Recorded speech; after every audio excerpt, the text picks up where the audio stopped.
Hello, everybody. Hello, and welcome to How to Get Hired. I am Bill, the company's expert. Thank you for joining me today. This is the weekly live stream where we talk all about hiring. So how to do a job interview, how to answer questions in the job interview, how to tailor your resume, how to negotiate an offer, all that kind of stuff. We also talk about networking and alternative means of getting a job.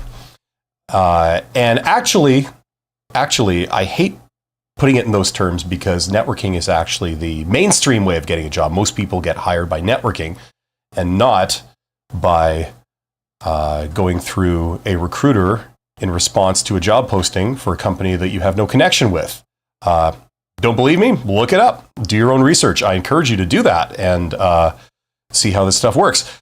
The title of today's episode is What is Networking? And what are your strengths and weaknesses? Best answers. So we're going to be covering both of those two in short order. But obviously, like I always do, I want to thank my YouTube channel members. You guys are awesome. Membership has its privileges. And my Patreons and my Super Thanks donors. You guys are awesome too. And my participants. There are 10 people here already. Thank you for joining me today. This is a live chat, so if you're seeing my face, you should see a chat box somewhere nearby. Get in the chat. You can ask me questions. You can tell me what you're wondering about, what you're dealing with, and I will try my best to help you out. So let's just dive in without any further ado. We're covering two things today. I'm going to cover these in reverse order. So let's talk about the job interview question. What are your strengths and weaknesses? This is a standard job interview question. This is actually two job interview questions in one. So it's two separate questions. What are your strengths and what are your weaknesses? So they can ask those independently, or they can ask you this mammoth of a question where you have to sort of answer both questions back to back. Now, sometimes, okay, I just want to say this. Sometimes when you're in the moment and if you're feeling especially nervous and you get an interviewer asking you this question, sometimes, especially if we're new at this, our minds can go blank because of the nerves and we can forget what we're talking about. We can forget what was asked of us. Or in a case like this, if they ask you sort of two questions back to back, you don't want to forget to answer the second one, right? You answer the first one, and by the time you get to the end of your answer, you forgot that they asked you a second one. So what can be very useful, if you've never done this before, is to bring to a job interview some kind of pad of paper and a pen or a pencil, and then you can just jot down things very quickly. And this is kind of something I've been doing for many, many years. When you're in these situations, it sometimes helps to have a pad of paper in front of you and a pen or a pencil. And then if they ask you something like this, multiple questions all at once, you can sort of jot down strengths, weaknesses, right? And then when you're talking, you don't get sidetracked. You remember what you're supposed to be answering, and you remember the next question they asked you, so you can give them the answer to the second one too. That can sometimes help. So if you've never done that before, considering doing that, it's a good thing to have a blank piece of paper at a job interview. Yes, paper is fine, even in this day and age. It's not just because I'm old. Paper is fine. It's actually very convenient. And there's some issues with putting devices on the table. If you have a smartphone or a tablet or anything, there can be issues. People don't know if you're recording them. People don't know if you're distracted, you're waiting for, a call or a text message. People can make all kinds of assumptions. So paper avoids all those issues, and it's just super convenient. So that's what I'd say. Okay, let's get into the meat and potatoes of this. You go to a job interview and somebody asks you, what are your strengths and weaknesses? What should you say? Well, let's answer these questions in turn. First of all, they're asking you, what are your strengths? Okay, so let's start with that. Now, on the surface, this question seems pretty straightforward, but it's actually a trap. It's actually a kind of a trick. Not so much because they intend it to be, but just because you don't know who you're dealing with and you don't know what the situation is, it can be a trap. Here's why. Okay, when people are asked this question, what are your strengths? Our tendency is to say things about ourselves that we consider to be good. Okay? Now, we consider these things strengths, so we assume, oh yeah, the person hearing this will consider those things a strength. That can be a very bad assumption. Let me explain. Okay, let's say I was asked this question. Someone says, Bill, what are your strengths? And I say, well, one of my strengths is that I have very good attention to detail. So I tend to give a lot of detail. And I do this because I know how it feels to come back to something, sometimes weeks later, not remembering anything, about it, and you have to read your own notes. And a lot of times our notes, they only serve to jog our memory. So if we remember what went on, our notes, jog our memory and then we remember. But if we can't remember, when we just rely on our notes, it's incomprehensible. We don't know what we were referring to, so we need more detail. So I pay attention to detail, and that's one of my strengths, because I've always got the details to back up any kind of argument or any kind of story. That if someone challenges me on it, I got as much detail as you need. So I consider that my strength. So I say this, right? Now, unbeknownst to me, the recruiter that asked me this question, they're thinking, wow, that's really not a strength. That's the opposite of strength. You see, we're looking for someone who can, go and talk to people and build relationships and do sales. And now I'm concerned that you'd be the type of person that would be jotting down all the notes and spending 4 hours on the paperwork, and you wouldn't be out there talking to people, building relationships, selling products. So you don't look like the right candidate for this job. You see? So what I consider to be a strength is not what they consider to be a strength. And that's the problem with this question. We're sort of guessing about what we want, what they want to hear. Okay? That's the problem with the question. So here's how you get around that. Okay? I'm just going to pull up my notes so I know what to say, but I just want to say it in the right order here. Okay, so here's how you answer that question. What do we know about these people and what they would consider strengths? Well, they've told us in the job posting. They've said, we're looking for someone who has this, and this. They've got this education. They've got this experience. They've got these skills, right? They've already told us that. So if they ask you, what are your strengths? And you start answering by saying, well, I have 5 years in this, and I have this education, and I have these skills, and you start mentioning the things that they've said they're interested in and they consider to be good, you're giving them what they want to hear. And their ears are going to perk up and they're going to go, okay, this person seems to get it. They seem to have all the things that we consider to be good, right? So that way, when you talk about your strengths, you're giving them things that they see the value in, not just you, okay? And that way you pass the question, at least the strength part. Now, what happens if you go down the job requirements and it turns out that you don't have a couple of them? Do you not mention them? Here's the deal. If they've said, we're looking for these things, and on your resume, it doesn't say that you have them or you have a couple of them. Maybe you have 7 out of the 10 or something, right? By bringing you into an interview, they're signaling that those 3 that you don't have, those aren't deal breakers, okay? Maybe all they want to know is that those 3 things, they're not going to be issues, right? So they might say, we want 2 years experience in customer service or something. Now, let's say you have no years experience in customer service, right?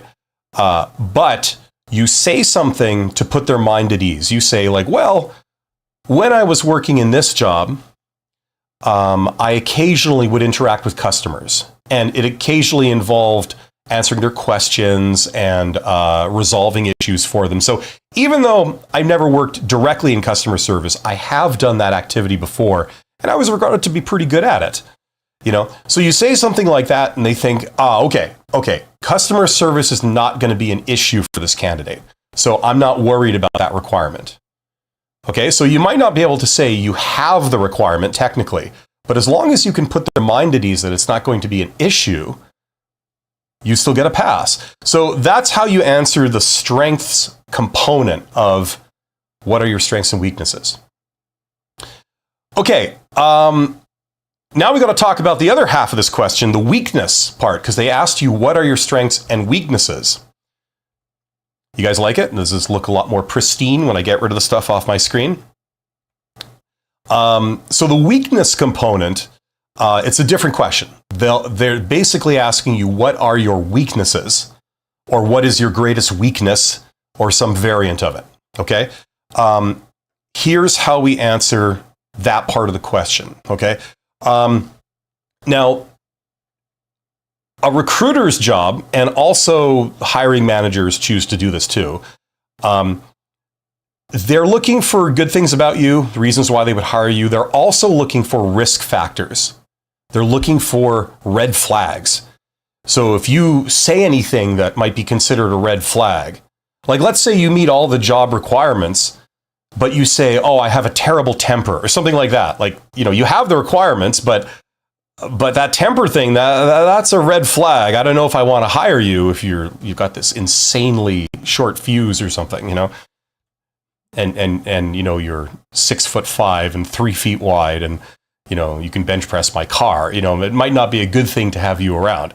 So they're also looking for risk factors and red flags. So that's what the weakness question is probing for. Okay.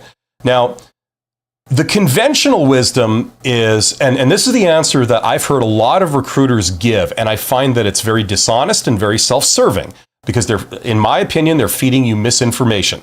They say, when asked this question, what are your weaknesses? You should say a legitimate weakness that you feel you have, and then say how you've been working on it and you are working on it so that you can overcome it. And the purpose of that is to show self-awareness and being authentic. And everybody has weaknesses, and you're aware of your own, and you are working on self-improvement. Okay, so that's the conventional answer that a lot of recruiters give when they advise you how to answer this. I disagree. Okay, I've been behind the table as a hiring manager, and many years ago I've been a candidate for many jobs, and I got a bit of a chip on my shoulder from some of the interviews that I went to. I disagree. The weakness question often is used in a very lazy way by interviewers for you to eliminate yourself. So they say, what's your greatest weakness? And you say, I'm a raging alcoholic, but I'm working on it, or, I absolutely hate short people.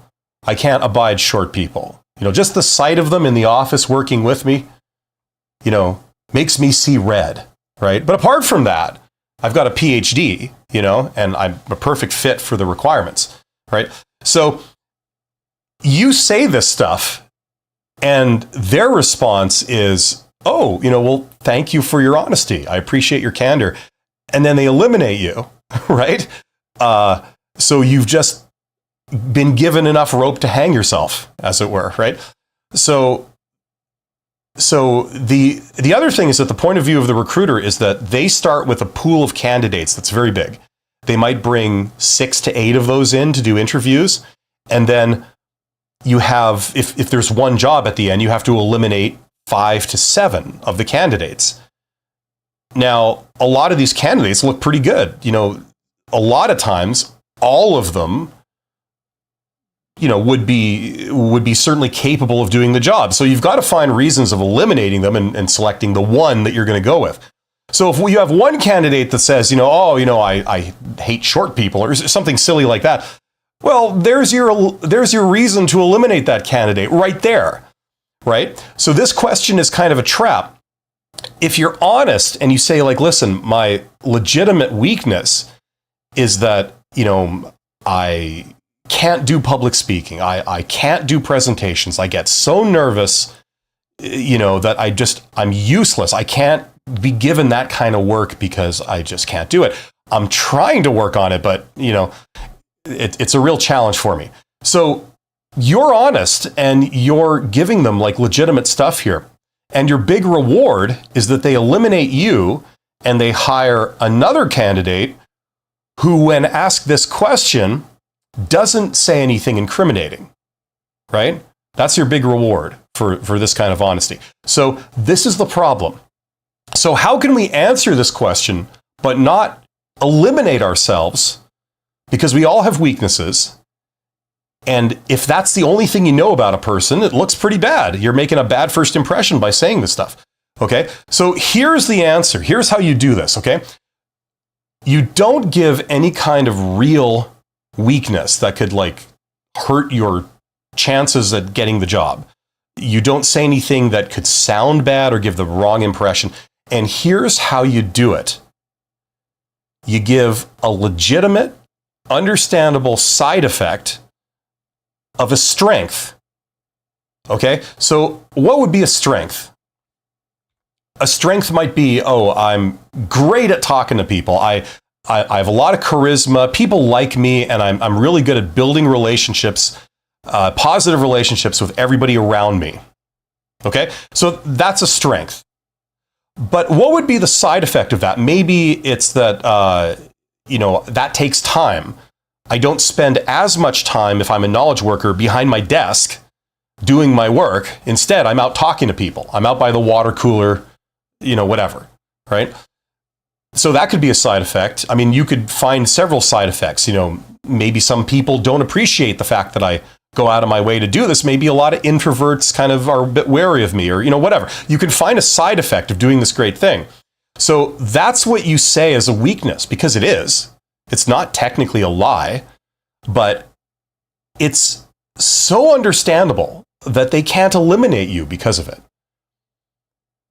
Think of like a trade-off. I do high quality work, but it takes a bit of extra time, right? I spend a lot of time on my work, but it's very good quality, right? Or I do a great quantity of work, but sometimes the quality might not be there. Like a lot of things are trade-offs, right? So these are great candidates for things to say. And you can be honest about yourself, right? But that's what you say. Now, a great way to say it, okay, a great way to phrase this kind of answer is to start off by giving a strength. I'm great at talking to people. I build a lot of positive relationships, but that can sometimes mean that I don't spend as much time on my actual work as maybe certain other people. Okay, that's your weakness. And then, rather than leaving them hanging with this and thinking like, oh, okay, so you're the type of person that you don't do a lot of work and that could be an issue. So instead of leaving them with that, you explain how you fix it. So you would end by saying, well, but what I found is that if I take a few minutes at the end of the day to, when everybody's getting ready to go home, I stay a few minutes later and I make sure that all my office work is always done, to the boss's satisfaction. It's never a problem, right? So I technically give a weakness. It's not something that, you could eliminate me for because it's just simply a side effect of doing something amazing. And if you have any concerns, you don't have to worry because I solve the problem of that weakness by doing this. Right? So that's a great way to phrase something. So if you think about it, you could weave anything like this in this format. In my example a minute ago, I said, I build relationships. That's obviously a strength. I have a lot of charisma. Everybody likes me because I go out of my way to meet them and make them feel good about themselves and blah, blah, blah. That's a strength. The weakness is I don't spend as much time on my work as maybe it would be technically possible to, because I do spend time on cultivating positive relationships with people around me. But I solve the problem by spending some extra time at the end of the day to make sure that all my work is done properly so that, I'm never actually creating any issue in terms of like not having done my work or anything. It's always done. It's never a problem. Right? Now, you could flip that on its head if you wanted to. You could say the opposite. You could say the opposite of that. Now, I don't know what the opposite would be. It would be, I don't engage in chit chat. I feel that, if I'm on the job, I have to be productive. That's my strength. However, sometimes I could be perceived as being a bit aloof, a bit, detached because I'm never out socializing with any of my coworkers, right? That's my weakness. But what I do is what I've found is that if I take a few moments at the end of the day, after my work has been completed, to go and socialize with my coworkers, ask them how they're doing, engage in some chit chat and be friendly and warm to everybody, I find that I can cultivate very positive relationships around the office, right? Despite not really doing that in an ad hoc way throughout the day, something like that. You could spin this any which way as long as you use that format. Strength, weakness, strength. Okay? A great thing you do. Here's the negative side effect, but here's how you eliminate the issue of that side effect. Okay, so that's how you answer the weakness component. So if someone asks you, what are your strengths and weaknesses, you would say these two answers back to back. It might take you a little while, but that's how you'd answer them. What really helps is doing your preparation on this stuff first and getting your story straight. And then when they ask you this kind of thing, you have some answers prepared. And you go in there, you just bang them off. You can say them in a very efficient way, and you can easily give your combined answer in under a minute. That's what it's possible to do if you prepare for this. Okay, so that's what I have to say about that. Hopefully that makes sense. Let's go over to you guys. I see there's a couple of people in the chat. Leo Sunshine says, I carry myself at a very high standard. Unfortunately, not everybody shares those standards, but I've discovered that with a little bit of communication, it not becomes an issue. Yeah, it would never become an issue. How do you say that? JF Tylock, I'm down bad blood. What can I do for bread? That's a great question. In the UK, they make something called bread pudding. I think it's awesome. And then they make something called blood sausage. They call it black pudding. And I think both of those are awesome. It's an acquired taste. Some people are not into it. That's fine. Right? But what you could do is you could mix them both together in some kind of cauldron, and that's good eating, So there you go, JF. I'm glad I could help you with that. Now you have the answer. So if you have any questions about job interviews, hiring, all that kind of stuff, get in the chat. Let me know. We are going to move on to the second topic that we're going to cover in this episode, and that is, what is networking? Now, I find, to be honest with you, I find this topic kind of a tough sell. It's so stupid because everybody should be super interested in this simply by the fact that it's the most common way people get hired. I would have thought that like everyone would want to know about this. But what I find is I get, I think, two sort of main responses to this.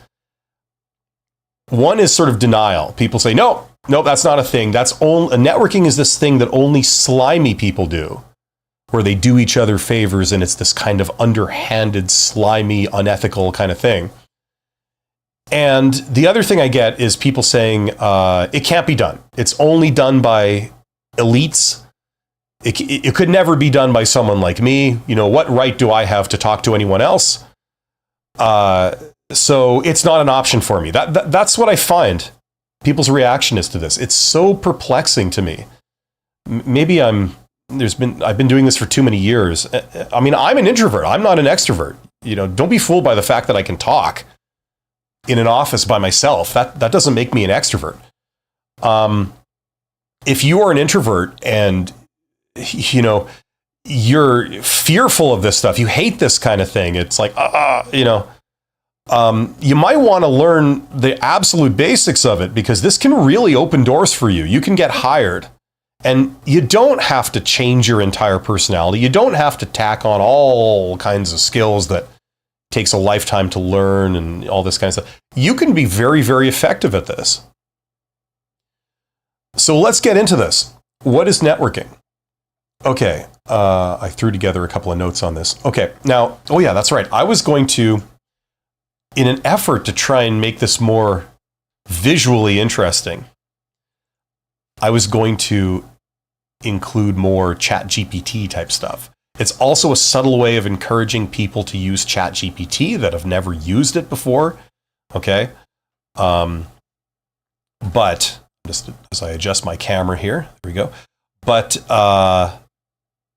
yeah, let's do this using this. I don't have a big plan of how I'm going to do it, but let's see.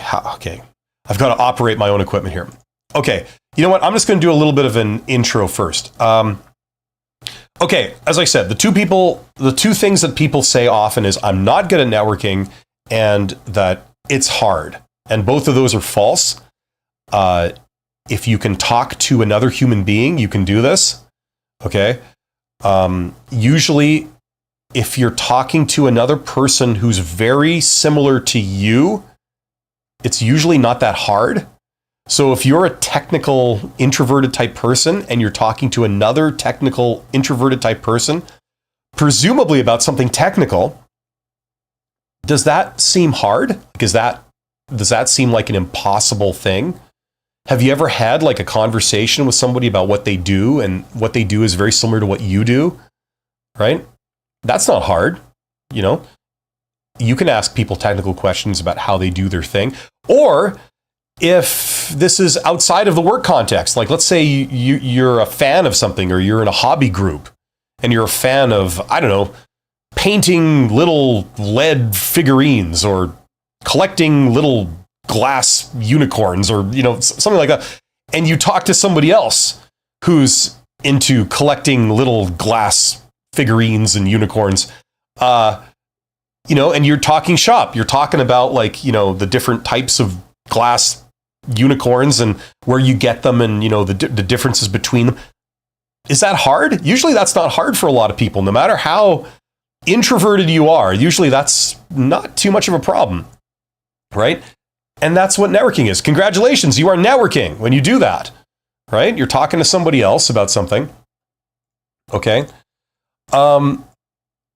Networking is about knowing people, right? Like you don't start out knowing people. You meet people. That's what it is. And then once you know them or you know of them, which kind of is what it turns into after they're gone,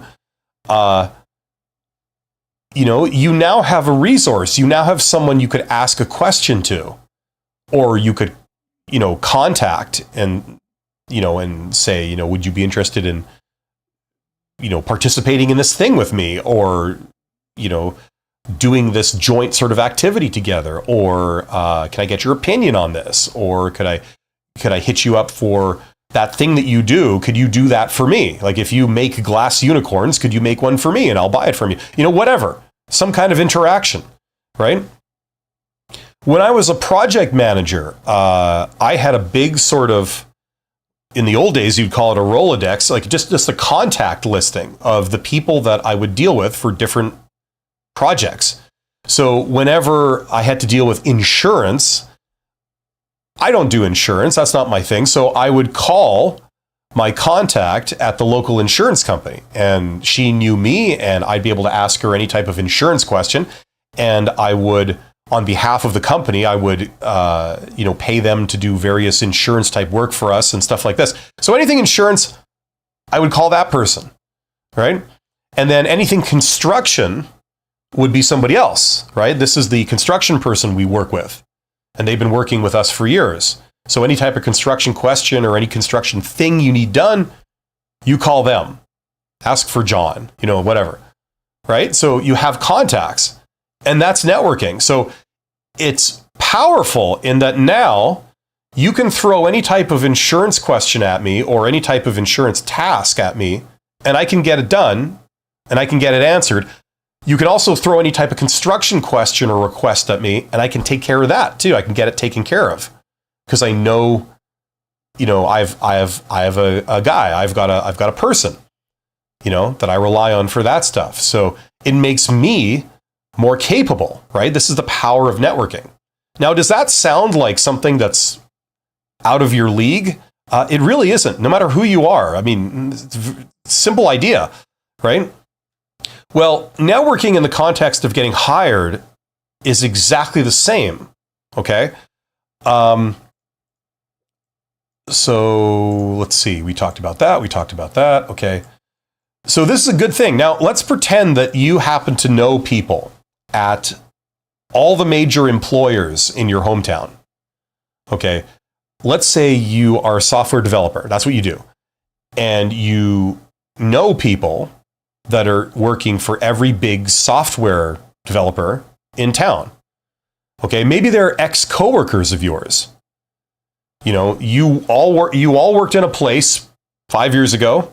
There were 10 of you, and you left, and 8 of the 10 also left, and they went to 8 other companies, right? And now let's say you want to get hired by a large software developer that's going to engage you to write software for them, right? Now, you have former coworkers that worked in those companies, right? And normally, if you didn't sort of do the networking thing, if you applied to those companies, you would be a faceless name on a resume. You would be an unknown. The hiring manager doesn't know if you're an axe murderer or criminal, or you have mental problems, or you've falsified everything on your resume. They have no way to tell that. I mean, yes, they can do research and stuff, but it takes effort. They don't know any of this stuff right off the bat. So you are an unknown to them. Now imagine if they worked in an office across the hall from your former coworker. Someone who's worked with you for 5 years. They worked on projects with you. They know you, and they know that you're a hard worker. They know you're easy to deal with. They enjoyed working with you. And they know the type of work that you do, and they know that you do it well, right? Now imagine if they were in the room when the hiring manager was considering your application. Okay, they'd be able to say, oh yeah, I know that person. Yeah, I worked with them for 5 years. They're pretty good. They know their stuff. They're easy to deal with.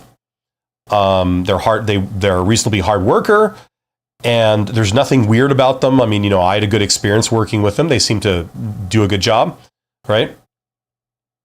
All of a sudden, you would be a much more attractive candidate than everybody that is a pile of resumes in front of the hiring manager, because they're all unknowns. You don't know any of those things about these people that have sent in resumes, but you know all these things about you. You're not crazy. You're not a criminal. You do work hard. You know your stuff. Your resume hasn't been falsified. You have the communication skills. People enjoy working with you. You have a good work ethic. You have strengths in the particular areas that they're looking to hire someone for.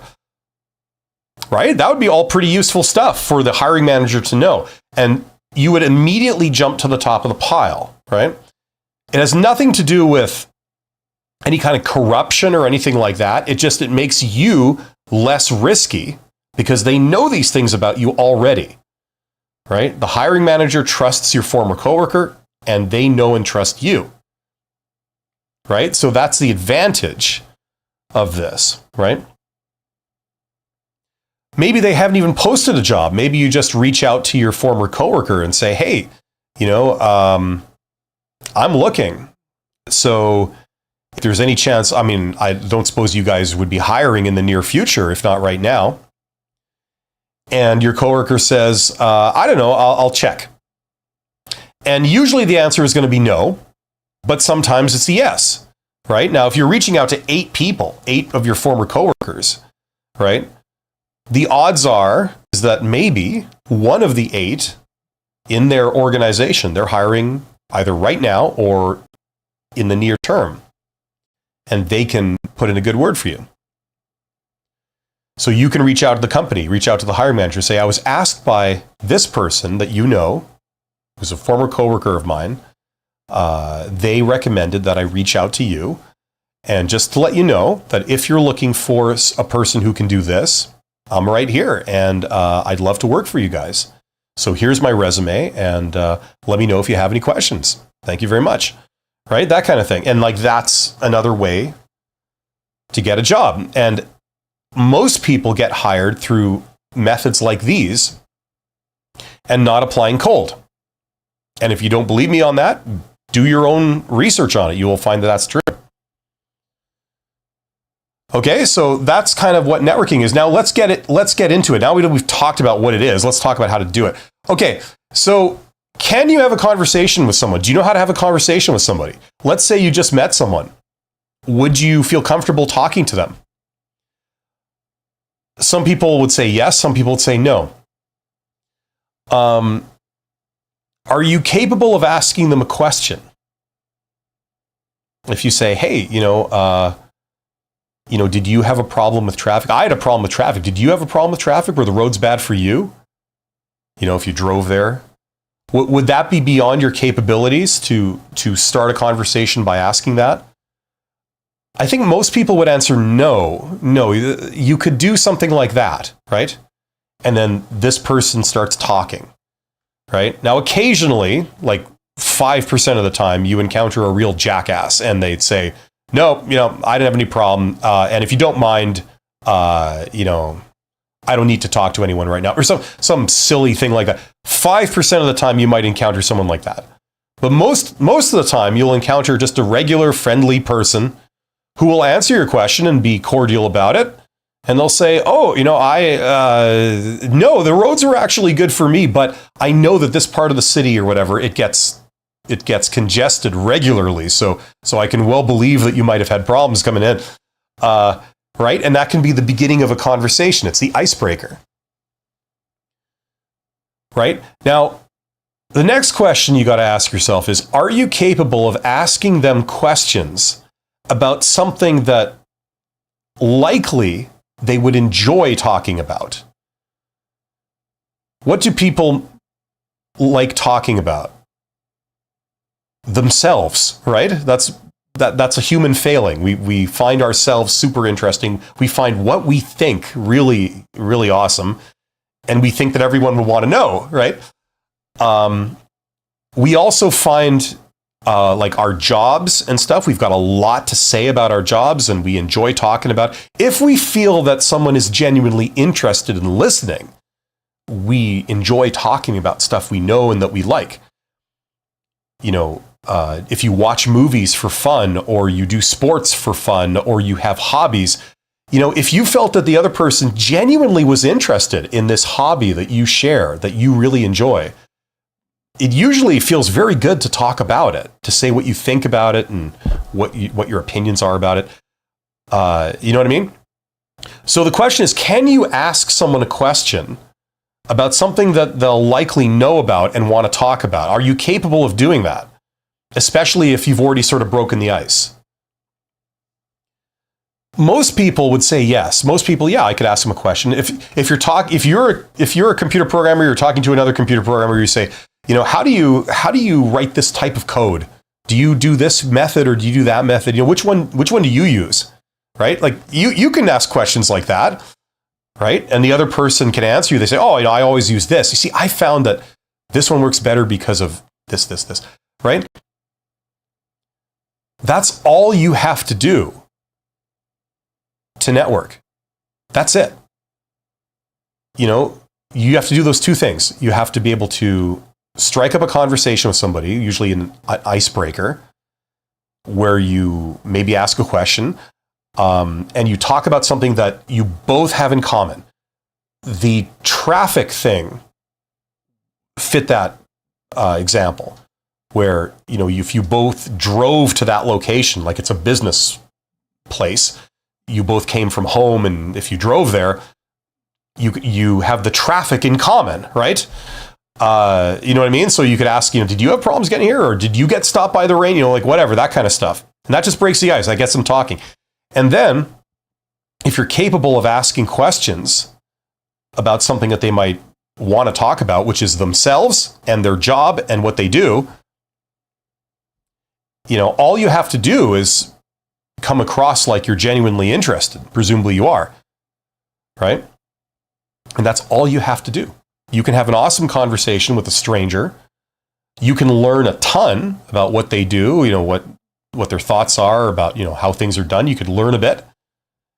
And that person will think you're awesome. If they feel that you're interested, they'll think you're awesome. How often do you get someone coming up to you who is genuinely interested in the stuff that you do, saying, hey, what do you think of this? Like, how do you do that? Is that, and then you talk all about it and they seem to genuinely care and are taking it in. It's very flattering, isn't it? People love that. Okay, so if you can do that, you can do networking. That's all networking really is. Okay? Now imagine if you were doing that with people that had the power to hire you. You're a software developer. You're talking to a person who runs a department of software developers. They're one level higher than you, okay? They're the boss, but they used to be in your position. They did your thing for years.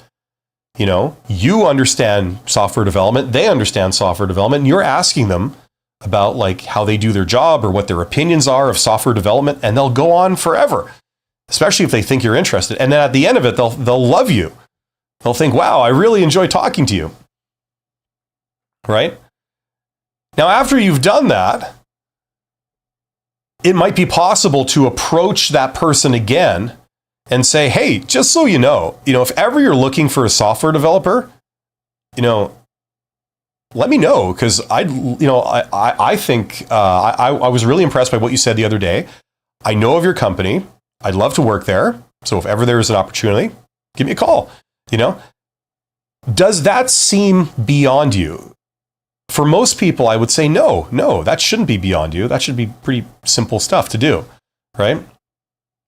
And imagine if you could do all the connecting with people over social networking. You don't have to do it in person if you don't want to. You can do it in person, but if you're an introverted type, you're a technical type, the connecting with people and getting that conversation, that's all done virtually. Right? Then you can do this. Okay? So in a nutshell, that's really what networking is. It's this thing that, in my opinion, I encourage everyone to do it. It can open up so many doors for you, and your career can take off because of it. Not because you're amazing, but because you're a known quantity. If ever that hiring manager is now looking for a software developer, you'll probably be the first person they call, rather than posting a job publicly and going through piles of resumes for people that you don't know if they're crazy or they're criminals, or they falsified everything, or you have no idea who these people are. They've already met you, they already like you, and they already know that you know your stuff. So you would jump to the top of the pile if ever they were looking for a software developer, right? That's the idea. So hopefully that makes sense. That's what I have to say. Okay, let's go over to you guys. I see there's some questions here. Okay. Auntie K says, hi, Bill. I've been told I should call the hiring manager and ask for a couple of intelligent questions about the job before sending in my application in order to build some early rapport and increase the chances of my resume being noticed and me being called in for an interview. Thoughts on this?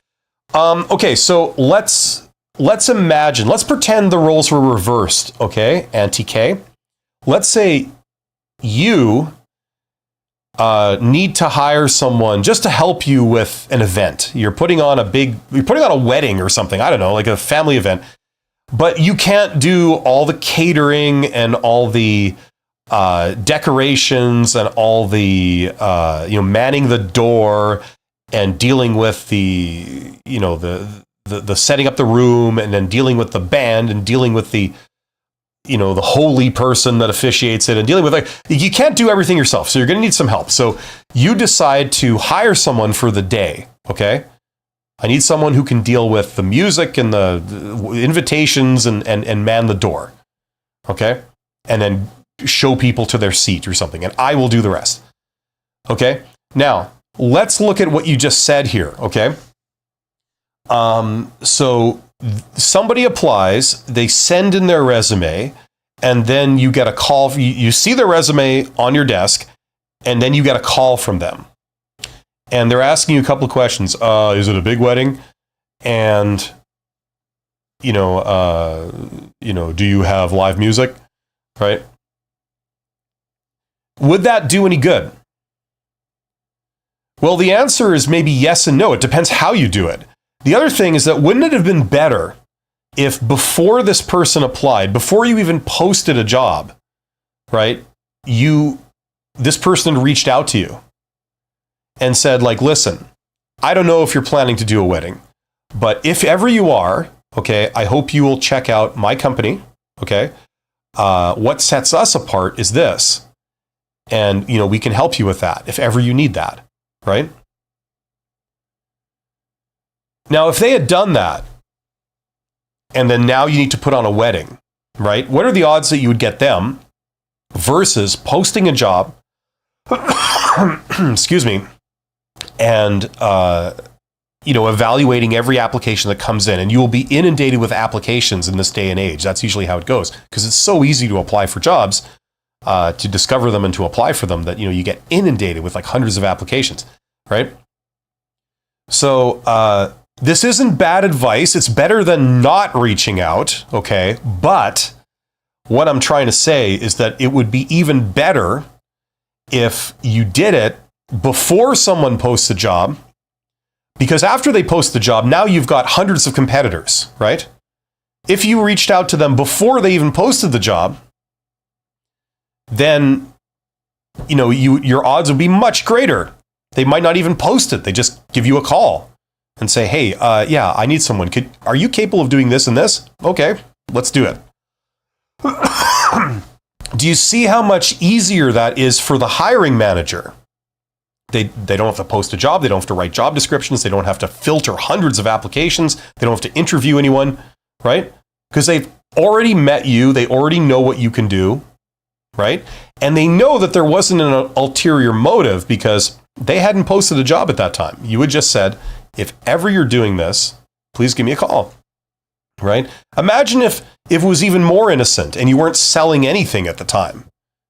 You would just mention to the fact that, oh yeah, I do weddings. Occasionally I help out at weddings. I've done a bunch of weddings. I actually like them. The great thing is about weddings is this, right? So you're not even like selling anything at the time. It's a very innocent conversation. And then 2 weeks later, they got to do a wedding.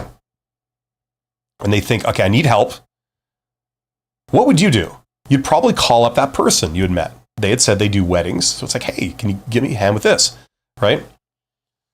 So that would be even better. That would be the best case scenario. And that's what it's quite possible to do if you're doing networking. Now, if you're applying for posted jobs, which is what you're doing, okay, this is a posted job, the hiring manager or the recruiter, whoever it is, usually if the recruiter is posting the job, they're the one that you would contact about the job posting. That's usually how that works, okay? You wouldn't be calling the hiring manager. The hiring manager might not even know that the recruiter has posted the job yet, right? And I don't even know if you would know who the hiring manager is unless they're acting like their own recruiter and posting the job. Okay, now rapport is great, but the point I'm trying to make, and I don't seem to ever be getting to the point, is that it's hard to make it authentic, right?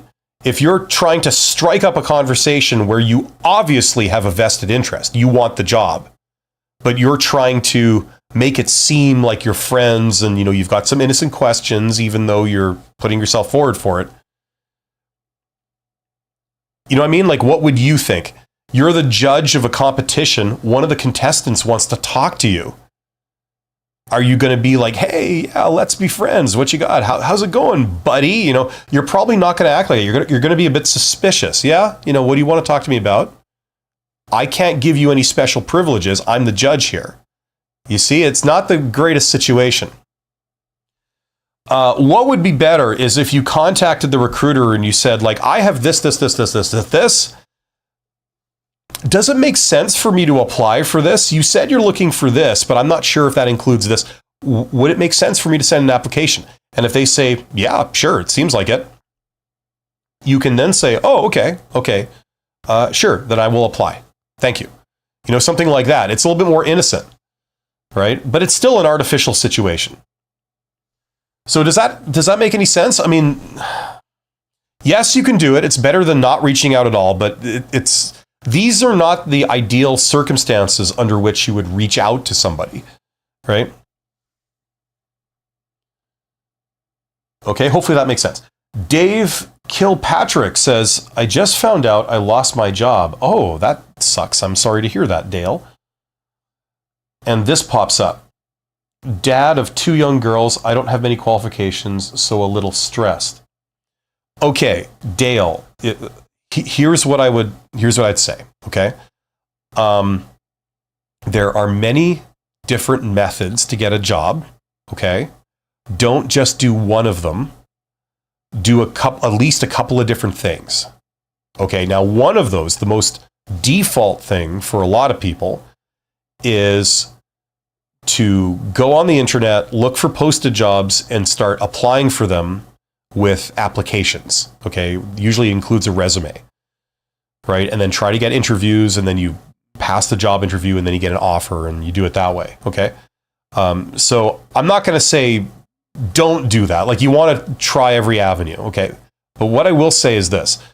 Although that's, for whatever reason, that's a default method for a lot of people, it is by no means the most common way of getting a job. More people get jobs through things like networking than they do through that approach, okay?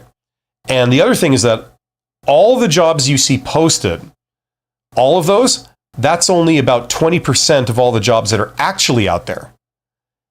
And in recent times, there's been a rise of things called fake jobs, where they post a job, but there is no vacancy. They're doing it for all kinds of silly ulterior motives. They're trying to see who's out there. They're trying to get a feel for the type of people that are looking for jobs right now.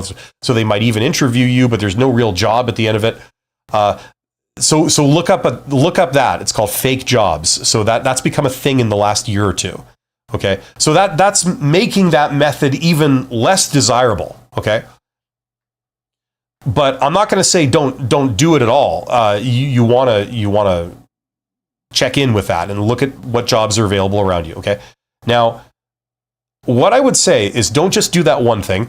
Do a couple of things, and depending on what you're comfortable with, okay, do something from the world of networking. Okay, whether you're an extrovert or an introvert, you can do this. That's actually the most common way that people get hired. Okay. Now, the world of networking, there's so many different things in it. It ranges on one end from, having coworkers that you've worked with before that they've moved to different organizations, they've moved to different employers, calling them up or contacting them and saying, hey, I'm looking. Do you know if there's any, are you guys hiring, or are you likely to be hiring in the near future? Okay, that's one thing on one extreme, okay? That's networking. There's stuff in the middle where you reach out to employers. You don't know anyone that works there, but you reach out. You can do this on the internet. There's a video that introduces you to it. It's linked in the description box of this live stream. It's called How Successful People Get Jobs. Okay. Watch that video. It gives you an idea of the type of things you can do. And that exposes a lot of the other jobs, right? So you basically beat everyone to the punch. Before they post a job, you get in there, right? The job exists in somebody's mind. They think, okay, I need to fill this position. I need to hire somebody, right? They exhaust a few options first before they resort to posting a job. Having done this, I can tell you posting a job is expensive, it's a pain in the ass, and it's time consuming. And you want to avoid having to do that.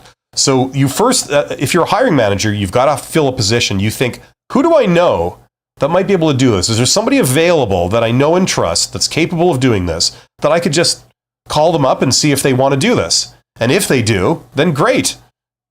we'll give it to them. Like, why look any further? Why spend more time on this? If the answer is no, they don't know anyone, then they go to their second step, which is they think, okay, there's a couple of places they can look. They think, okay, let's go to HR. Let's go to the HR department. And, of all the people we've interviewed that are kind of the runners up, is there any, resumes that we have of people that we've talked to that we really liked, but for whatever reason, we couldn't hire them? Maybe we talked to 5 qualified people. We could only hire 1. So these 4 were perfectly okay. Are any of those still available? Right? Like, we'll look there. And if they are, we'll just ask them if they'll come in and interview for this. And it's a different job than what they put in for. But if they're qualified, let's see if they're game. Right? Like, you've got a few options like that. Right? Okay, so imagine if you had reached out to the company and said, like, a week before, you had said, hi, my name is X. My name is, what was your name? Dale. My name is Dale, right? Fine, upstanding name. And I'm a fully qualified, fill in the blank, whatever it is. I solve problems. I do great work in this area. And if ever you're looking for someone who can do that, please give me a call. Because I know about your company, you're located very close to where I live, and I know you guys do really good work in this area. So if ever you're looking, please let me know. Have a great day. Something like that, right? You put that out. Now imagine if that landed in their lap like 2 days or a week before they realize they have to hire someone for that job. They're probably going to call you and say, hey, let's get together. There might be something. I'm not sure, but I'd like to talk to you. Right? So you can unearth a lot of jobs that are, happening all around you by employing that approach, right? There's other stuff. There's like a whole universe of things you can do. If you're a more extroverted type person, you can go to events and, there's all kinds of other things. But as I bump my mic. Okay, but these are some of the things you can do. So learn about these things. Go and learn how you do, applications to posted jobs and do job interviews with recruiters. Learn all that stuff. And there's other alternatives like this. Learn about those, and then do all of these. There's so many things you can do that you won't be stuck for what do I do?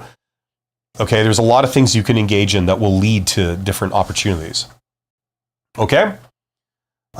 Sorry to hear, Dale. I wish you the best of luck. Come back, and if you have more questions, I do live streams on this channel. You can ask me questions. Auntie K says, I get that networking is more ideal than applying for posted jobs, but I was hoping you'd be able to comment on the situation where I'm applying for a position to which I have not networked before. Yeah, well, you see, once again, you're sort of like, I don't want to talk about the thing. I don't want to believe the thing you're telling me. I want you to talk about this thing that I'm doing because my mind is only open to doing that. That's what I'm hearing. Maybe I'm misinterpreting Auntie K, but that's what I'm hearing. Yeah, it's not the optimal situation, but I got to try applying for posted jobs in addition to networking too. Yes. Well, listen, I feel like I've answered that. I said, look, it's better than not reaching out, okay? So yeah, do it. But what you're trying to do is you're trying to develop rapport in a situation where you have a vested interest in the outcome. That's a little more challenging, right? They know what you really want. You want to be hired. They know that. You've applied for the job, or you're applying for the job. So they understand what you're trying to get out of this. So because they realize that, you can't sort of cozy up to them. They'll keep you at an arm's length. You know what I'm saying? That's what I'm trying to tell you, right? So yeah, rapport is good, but you're looking for points. You're looking for extra points by doing this, and it's hard to get a lot of points in a situation where you've got a vested interest. You're trying to get something from them. You're trying to outmaneuver your competitors. Their default position will be to push you away so that it's a level playing field. They've set up this sort of competition where they've opened it up to job applications and they want to consider everyone on a level playing field, right? You're trying to slant the playing field towards you by gaining some points because you're the only one they've reached out to. But what I'm trying to tell you is that you may be able to get a couple of points, but it's going to be challenging because they're going to try and want to keep you at an arm's length because of the nature of the situation. Okay, so yes, you can do it, and I wish you every luck. But in my opinion, that time and effort would be best spent in a situation that isn't stacked against you. Okay, that's all I'm saying. Okay, Blessed One. Good afternoon, sir. I love your comment. Well, thank you, Blessed One. I appreciate that. And listen, the other thing about this is that like everything, it's just such a nebulous sort of topic. Every crazy thing is going to work some of the time. You know, there's always going to be someone that says, you know, I walked into my job interview and I told them to F off and they gave me the job. So yeah, you know, do that. It's like, I'm not going to call you a liar and say that that's impossible. Hey, maybe it was in the construction industry. I've met some people in the construction industry that really make you think. And I can maybe see that working. You know, you're speaking their language and they appreciate your, you know, the fact that you cut to the chase and you say what you think.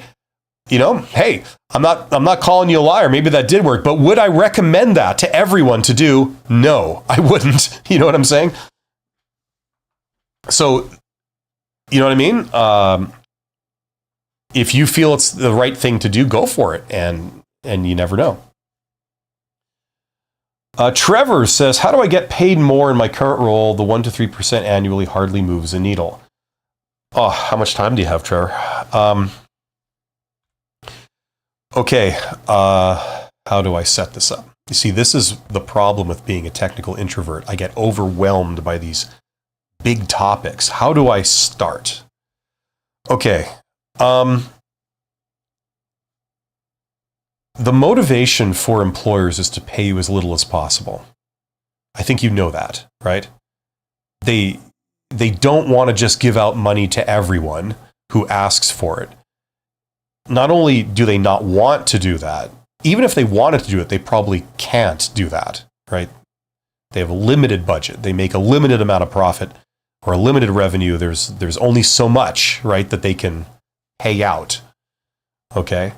Now, I know what I'm talking about here. I've been on the other side of this for years. The other thing is that every employee feels that they should be paid more.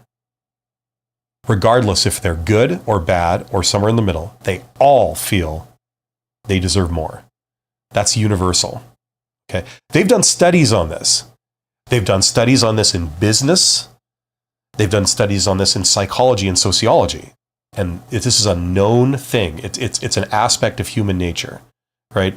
It's similar to like the spotlight effect, right? If you know what that is, go look that up if you don't know what that is, the spotlight effect. So generally, that leads to a situation where they won't pay you more money because you ask. They will be forced to pay you more money. Now, why could they be forced to pay you more money? Well, the obvious thing that you can rely on is if it would create some kind of personal awkwardness between you and your boss. If you say, I'd like more money, I feel I should get more money, and they say, no, I'm sorry. And then it's going to be like, oh, okay, now our relationship is not as good, right? Is strained. Sometimes you can bank on that, sometimes you can't. A lot of times you can't, but in some situations you can, okay? Now, let's pretend that you can't. That alone is not going to convince them to pay you more, assuming they could, okay? The other way you could force their hand is the threat of leaving, okay? You can't force their hand by the threat of disengagement. You can't say like, well, if you don't pay me more money, I'm going to be demotivated. I'm going to do a crappy job.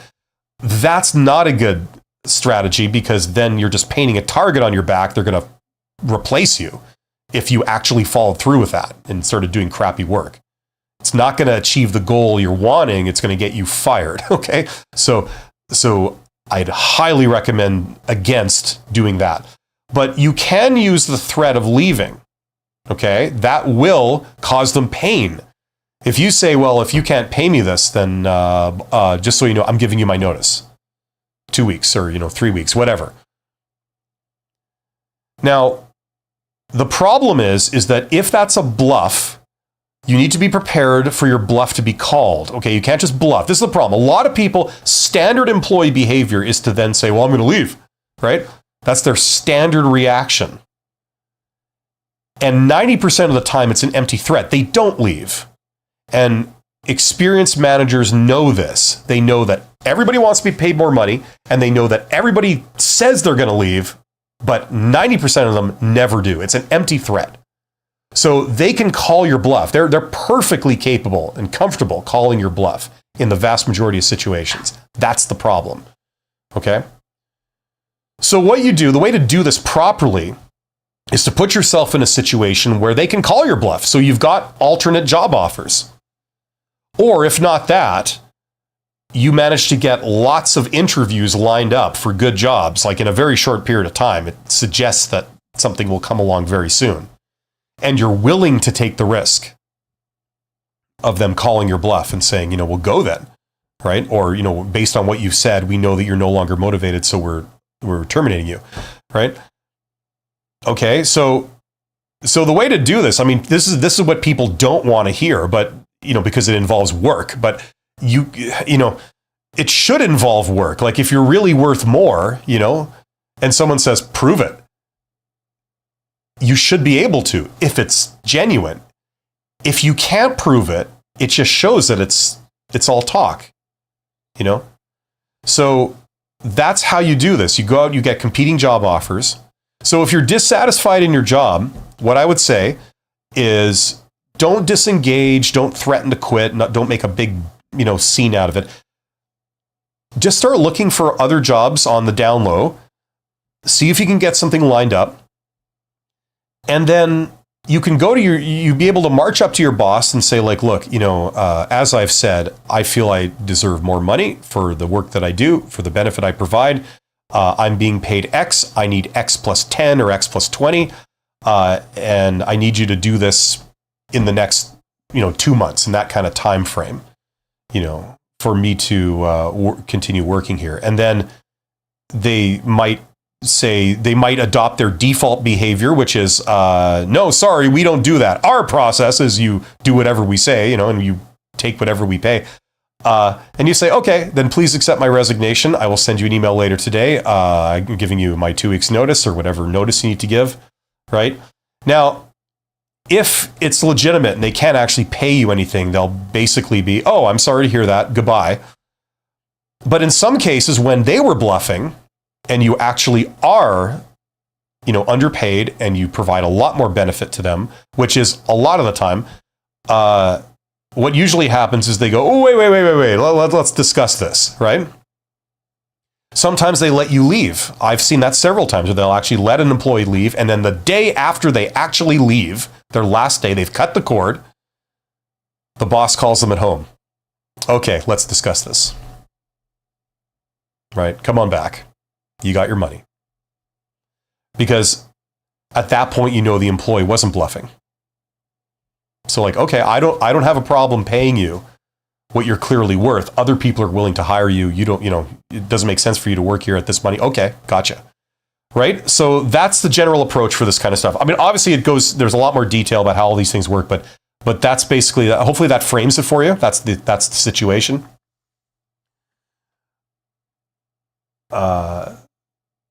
Trevor. So you can just ask them and rely on the personal pressure, the social pressure and awkwardness to do it. But remember, if you're going to bluff, if you're going to say, well, then it doesn't make sense for me to work here, because that's the only real power you have, be prepared for them to call you on that. Be prepared for that. Make sure you've got something. And then you can dictate to them, right? Not the other way around. Alexander says, what are your thoughts on follow-up after an informational interview? What would be the best strategy to do follow-up, supposing there is no a job opening right now? I guess there is not a job opening right now in a given company.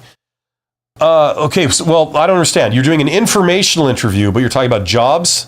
Usually those two don't go together. Informational interview is where you go and get information. It has nothing to do with the job. And if you do mention a job or there's a job involved, it's not an informational interview, okay?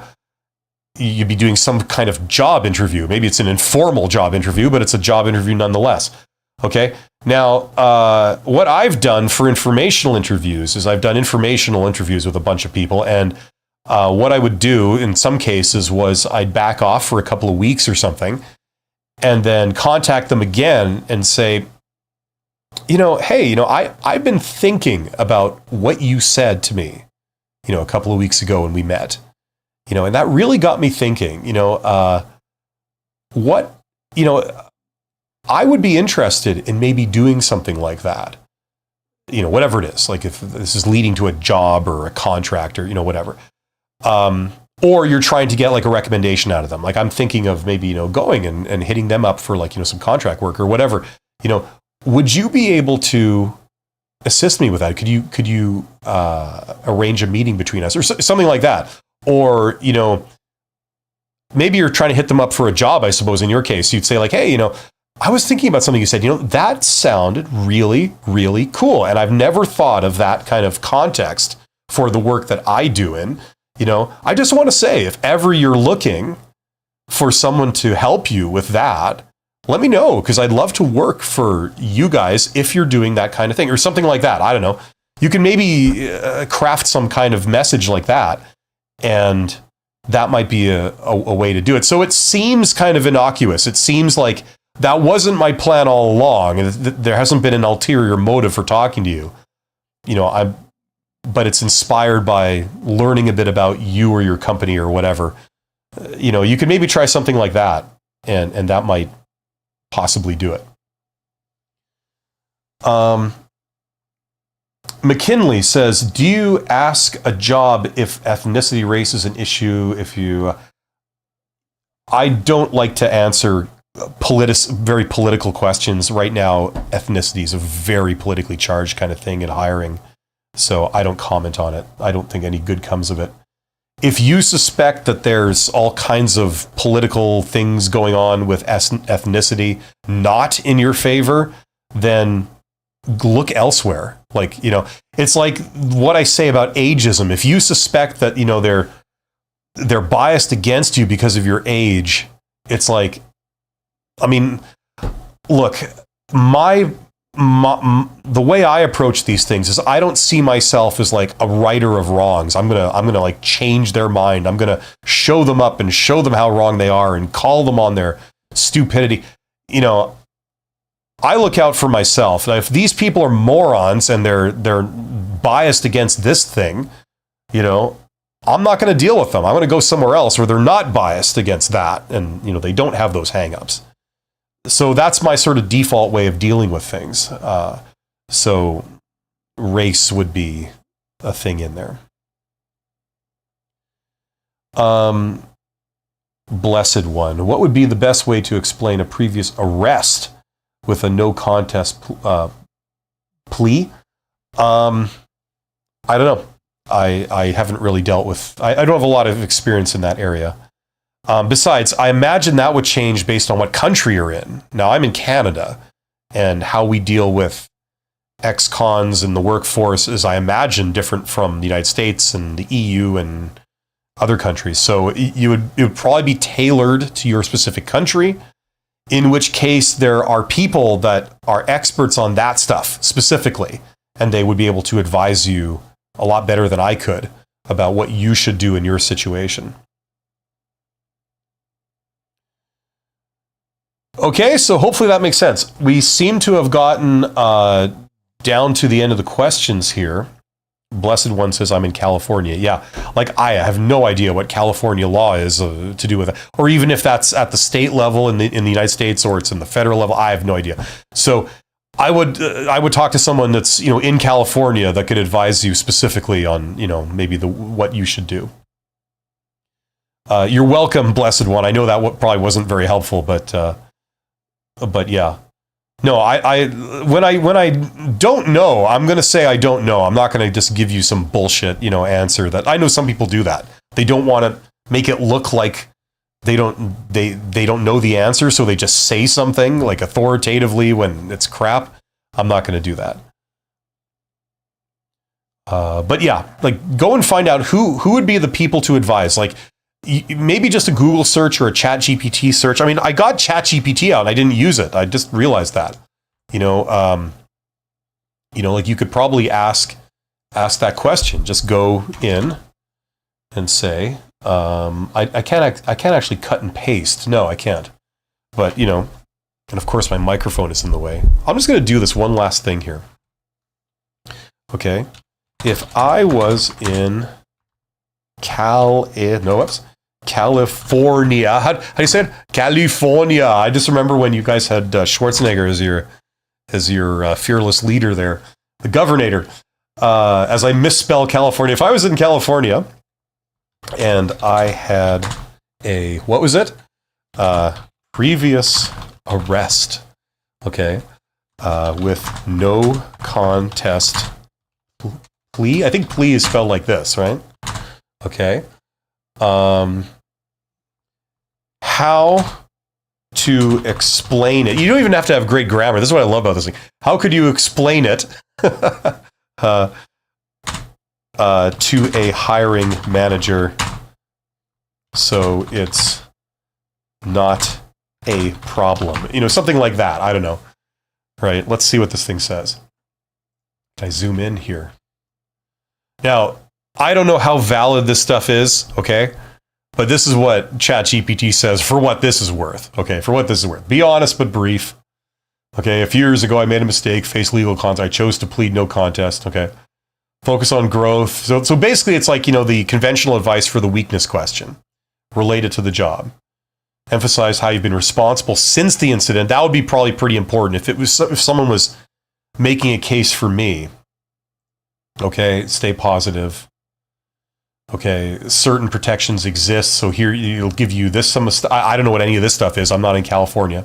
The Fair Chance Act, the Ban the Box law.